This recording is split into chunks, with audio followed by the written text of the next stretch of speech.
Marina Psaros, diretora do Atlas Costeiro, das áreas que estão em processo de desaparecer nas nossas costas, oceanos e crise climática, cofundadora do projeto das redes Reinas.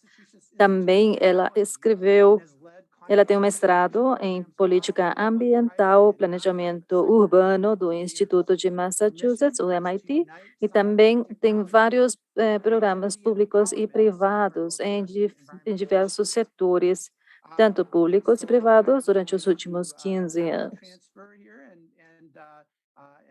Realmente relaciona a ciência e a tecnologia com a solução de problemas ambientais. Então, vamos começar com a Maria, vamos fazer várias perguntas. Primeiramente, eu gostaria de perguntar de onde surgiu a ideia de criar esse atlas de locais que estão desaparecendo. Bom, primeiramente, muito bom dia, ou boa tarde, ou boa noite, dependendo de onde vocês estejam. Para mim, é uma honra estar com vocês, representando esta comunidade.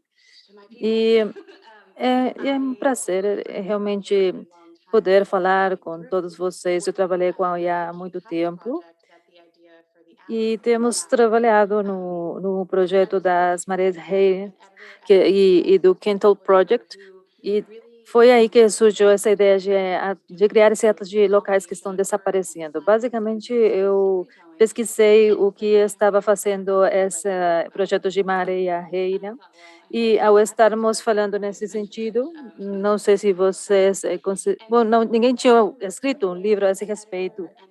E, de fato, eu não tinha pensado em criar um livro, escrever um livro a esse respeito, mas agora, basicamente, nós queríamos criar algo que fosse interessante para um público mais amplo e, basicamente, trata-se de contar histórias reais, de locais reais, e fazê-lo num formato interativo e útil. Também queríamos que fosse um atlas, então nós entramos em contato com a Enciclopédia Britânica e decidimos que o melhor seria fazermos esses atlas mais acessíveis, para o usuário fosse muito mais simples a consulta. E foi algo muito interessante, porque já trabalhei junto com NOAA, trabalhamos com muitas comunidades que têm diferentes níveis de conhecimento sobre problemas costeiros e informações científicas. Então, ao perguntarmos como poderíamos nos dirigir a um público tão variado e para que se familiarizassem com o material, achamos que a forma mais simples seria um atlas. Muito obrigada. Eu acabei de receber uma cópia no e-mail. Realmente um livro muito, muito lindo. Você poderia compartilhar um pouco do processo desse atlas? Sim, eu vou compartilhar a minha tela e agora eu vou dizer como fizemos. Yeah. Excellent. Just presentation mode. Perfect. All right. So I actually just have a couple of slides from it just to kind of give you a little bit of... Só vou compartilhar poucos slides com vocês para dar uma ideia do conteúdo desse trabalho. Evidentemente, esse é o índice, como eu já falei, o meu editor me aconselhou, após várias conversas, que não falássemos ou não tratássemos simplesmente de coisas específicas, mas de coisas, não simplesmente de coisas científicas específicas, mas também de alguns problemas climáticos. Então, é por isso que nós incluímos questões que têm a ver com a elevação do nível do mar, e também incluímos a parte da química que muda nos oceanos, também as forças das novas tormentas, o aumento da frequência dessas tormentas, como as camas de gelo estão se derretendo, o aquecimento da Terra, etc. Painted all of these maps that you'll see here. A colega com quem eu escrevi esse livro, ela fez esses designs, esses mapas, e foram desenhados sobre algas. Ela secou, ela criou um tipo de superfície na qual depois ela conseguiu limpar esses mapas. E foi assim que ela apresentou essas informações. E temos esses diferentes ornamentos. E aqui temos o litoral de Nova York, e basicamente ela se refere aqui em vermelho. Essas áreas em vermelho são as áreas que estão em perigo, que daqui a pouco estarão submergidas em água. Por exemplo, a área de Manhattan. Essas são os 150 anos de evolução das trajetórias dos ciclones. E e ela também pintou nesses planos feitos com algas. E, bom, nós sabíamos quais eram as histórias que nós queríamos compartilhar. Tentamos arrecadar todos esses dados que nós já tínhamos. Essas são as imagens que ela criou com essa superfície de algas. Vou sair daqui. E acho que foi rapidinho, foi algo muito rápido, mas era simplesmente para que vocês vejam como foi essa criação tão rápida. Bom, e qual o público que você queria, qual que queria você atingir, basicamente? Bom, basicamente quem eu queria atingir é a minha mãe, mas na verdade queríamos que fosse encaminhado para pessoas que não fossem especialistas, mas que estivessem interessados em saber o que acontecia com os oceanos, com se tornarem parte da solução. E acho que isso é exatamente o que eu gostaria de oferecer para os nossos leitores, que evidentemente nós estamos morando num mundo que está se tornando muito assustador, e acho que muitas pessoas estão se sentindo estão vivendo uma situação difícil, não tem, então estão no desespero por muitas realidades que estão vivendo.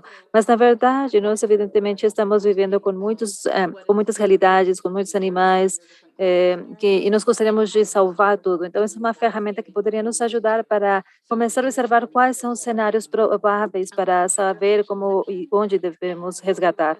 E em cada capítulo tem uma breve sessão sobre o futuro, e que também sobre o que poderemos fazer, sobre como é a perspectiva daqui ao ano 2050. Eu não sei se vamos ter filhos ou netos, basicamente, mas é um período que é breve, basicamente, para o futuro. Estamos falando em 2050. Então, basicamente, nós queremos usar essas histórias que usem mecanismos e tecnologia que estão disponibilizados, basicamente, para porque a gente possa ver essas imagens sobre aquilo que poderia acontecer se não usarmos o que já está disponível agora. Bom, é ótimo que você começou pensando em alguém que você quer como a sua mãe, e depois você tentou espalhar esse conhecimento. Tem alguma história que seja mais interessante para você? Bom, esse realmente era um tema muito importante. Até o momento que levamos esse livro à impressão, eu estava familiarizada com muitos dos problemas existentes. Eu já morei em muitas das cidades que decidimos mostrar nesse mapa. E eu queria dar uma amostra representativa sobre a situação, por exemplo, em Nova York ou em outros locais que também não fossem tão populares. Não queria também, não queria me centrar simplesmente num local. Poderiam ser locais que fossem também mais rurais, como o Atlântico Norte. Quer dizer, nós temos diferentes cenários a mostrar, e até no livro que ia ter realmente muitos capítulos essa publicação. Então nós decidimos realizar uma seleção de áreas geográficas de problemas que resultassem mais importantes para as pessoas, ou problemas desconhecidos para as pessoas, mas que de alguma forma se familiarizariam com eles. Mas a história que acho, para mim, que é mais impactante é a do Peru, pela corrente do Humboldt e por todos os peixes pelágicos que moram nessa corrente, que são os peixes que precisam de um sistema de respiração especial para poder sobreviver.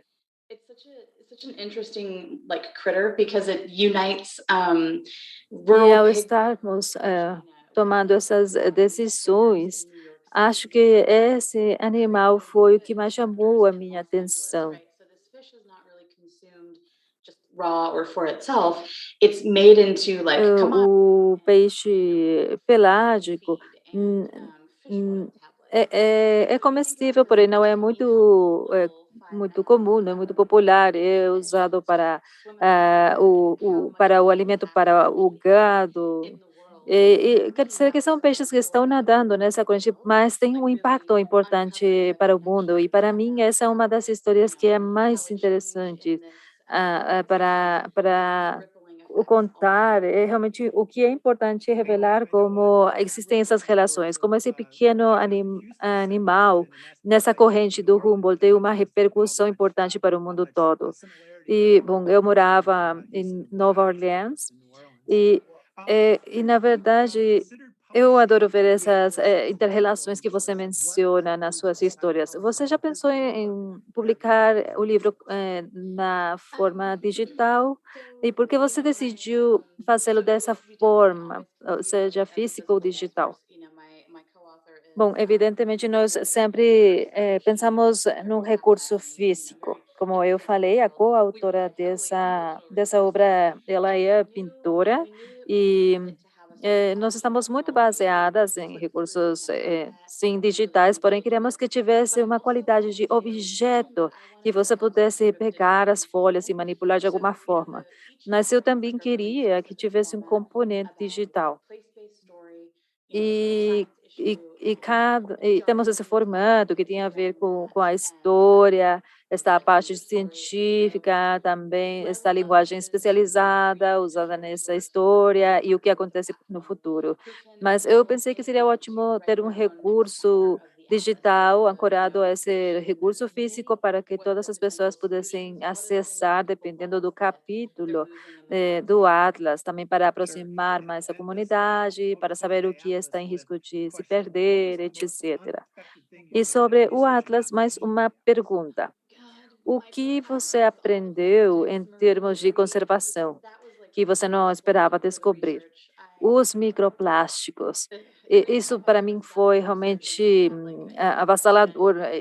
A cada vez que eu fazia uma pesquisa, tinha uma nova pergunta, eu tinha que analisar todas essas informações científicas sobre o manuseio dos desperdícios, sobre a poluição, e aprendi muito, muito sobre a poluição. Muito, muito obrigado, Marinha. Agora vamos retornar com Ned. Vamos dar o microfone para Ned para ele continuar com essa conversa e para falar de outras coisas que eu ainda não mencionei. Olá, Ned. Olá, Marinha. Muito obrigado. Podemos falar no seu Atlas todo dia, mas infelizmente não temos muito tempo. Espero que muitas pessoas tenham uma cópia desse Atlas para que comecem a saber o que está acontecendo detalhadamente. Você também mencionou sobre a ideia, porque qual foi a ideia para iniciar esse Atlas e que foi um projeto de de Marias Reina. Você poderia falar sobre o Kindle Project? Sim, acho que foi 2009. Eu trabalhava para o NOAA há vários anos e existia um programa no qual precisávamos transmitir as informações científicas para a pessoa comum. Então, nós tentamos ficar focados nas decisões, nos temas que tinham a ver com a mudança climática.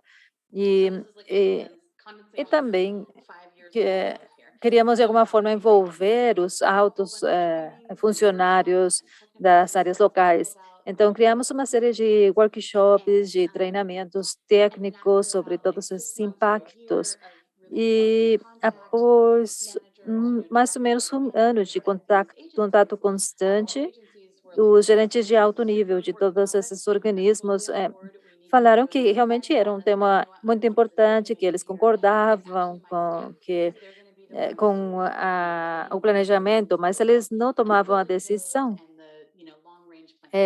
Realmente, os códigos de construção e tudo estava sob o cargo de outras pessoas, e tudo isso, e todas as pessoas tinham que ser integradas nesse projeto. Então, nós fomos com essas pessoas e 8 meses, um ano após isso, estávamos ainda tendo muita assistência técnica com eles, e muitos deles falaram, bom, nós entendemos que isso é muito importante, nós devemos fazer algo a esse respeito, mas eu não tomo as decisões também, não. E são os nossos funcionários eleitos quem realmente vão decidir se esse plano é colocado em andamento ou não. Então, mais uma vez, nós fomos lá fazer um treinamento inteiro, novamente com as novas pessoas, e eles falaram, não, não, nós vamos tomar a decisão, são os leitores. Então, eu estava realmente maluca por tudo que estava acontecendo, era um ciclo. Mas o interessante aqui era o público, os nossos leitores, que realmente deviam saber sobre essas mudanças climáticas. Mas, finalmente, um meteorologista australiano, o senhor Watson, ele falou, por que não usamos como exemplo do aumento nos níveis oceânicos as marés? Das marés nós sabemos informações precisas. E eu pensei, bom, essa é uma ótima ideia. Então, os meios estavam centrados em ursos polares, em algo que parecia muito afastado da realidade de todos, né? Então, nós pensamos, vamos parar de falar nos ursos polares,